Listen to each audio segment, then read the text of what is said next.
เจ้าสบายดีมาพบกับช่องเรื่องราวดีๆมื้อนี้ช่องเรื่องราวดีๆจะมีเรื่องอยากมาเล่าสู่พี่น้องฟังเรื่อง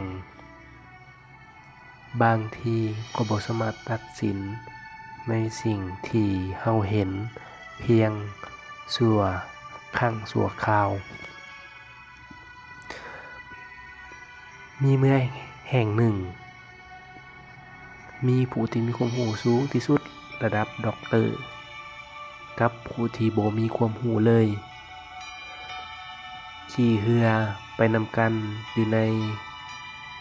มหาสมุทรแห่งหนึ่งผู้ที่มีความรู้สูงๆชื่อว่าด็อกเตอร์ได้ถามคนพายเรือว่าเจ้ารู้บ่วิชา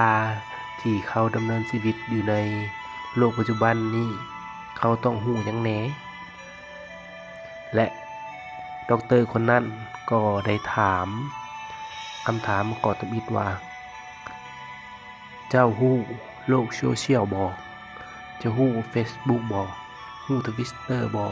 รู้ Instagram บ่รู้ YouTube บ่และรู้ Google บ่ชายคนที่เป็น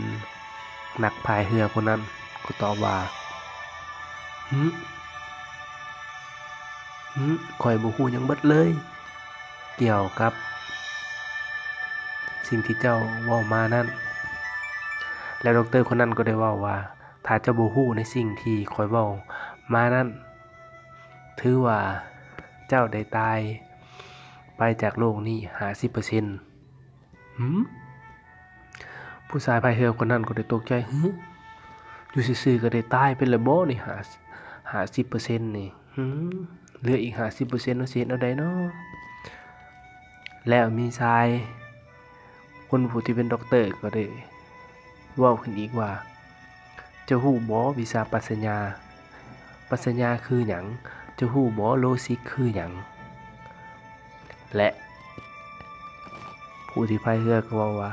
ข้อยบ่รู้เลยวิชาปรัชญาคือหยังบ่รู้เลยแล้วด็อกเตอร์ก็ได้เว้าว่า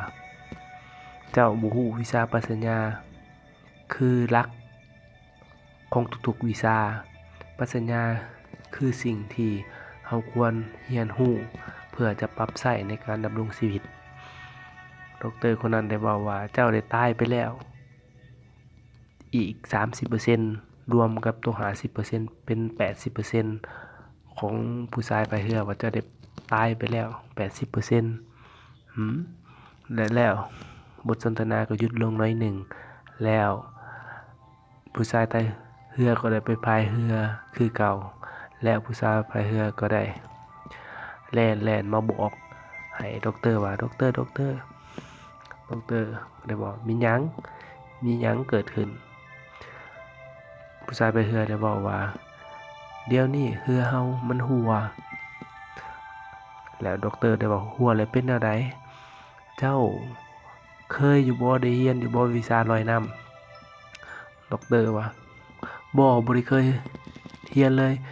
ข้อยบ่รู้ว่าวิชาลอยน้ำมันสิสำคัญบ่อนใดโอ้ผู้ชายพายเรือว่าเดี๋ยวนี้เรือเฮากำลังจะคว่ำถ้าเจ้าบ่รู้วิชาลอยน้ำเจ้าคงจะตาย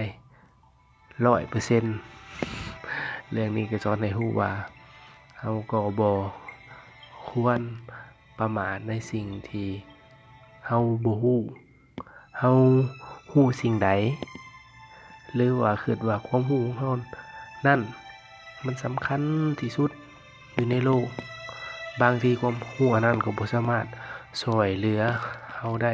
ทุกสิ่งทุกอย่างขอขอบใจจากช่องเรื่องเล่าดีๆที่มาแบ่งปันประสบการณ์ให้ฟังเนาะเรื่องนี้ก็ได้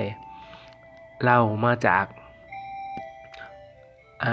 ช่องอื่นๆเนาะที่เพิ่นได้เอาลงไว้เนาะแล้วก็มาดัดแปลงหน่อยหนึ่งขอขอบใจ